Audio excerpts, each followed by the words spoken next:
Identifier un corps pur, bilan. Température de changement d'état d'un corps pur. Comme corps pur, vous connaissez l'eau, mais également l'éthanol. L'étude de leur température d'ébullition nous apprend que l'eau passe de l'état liquide à l'état gazeux à 100 degrés Celsius, alors que l'éthanol passe de l'état liquide à l'état gazeux à 78 degrés Celsius. Les températures de changement d'état d'un corps pur sont caractéristiques de ce corps pur.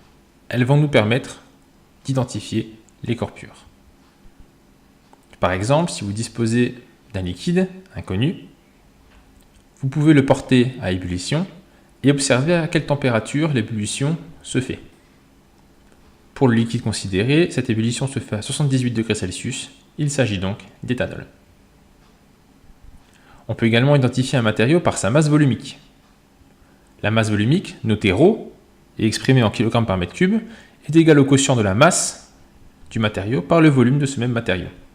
À partir de cette formule, on peut également déterminer, si nécessaire, la masse du matériau égale au produit de la masse volumique, ρ, par le volume, V. Nous pouvons également déterminer le volume, V, qui est égal au quotient de la masse par la masse volumique. Pour identifier un métal, nous pouvons dans un premier temps déterminer sa masse volumique, en lisant le volume d'eau présent initialement dans l'éprouvettes, ainsi que la masse, donc 40 ml et 40 g. Ensuite, nous immergeons notre échantillon dans l'éprouvette. Puis nous lisons la variation de volume. Le volume est passé à 49 ml. La masse, elle, totale, est passée à 65 g. Nous pouvons déduire la masse de l'échantillon de métal, 65 moins 40, 25 g. Nous pouvons également calculer la variation de volume, donc le volume de l'échantillon de métal. 49 moins 40 égale 9 ml.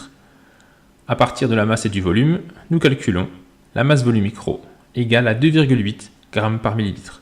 Vous pouvez ensuite comparer cette masse volumique au tableau de données, page 25, pour déterminer l'identité de ce métal.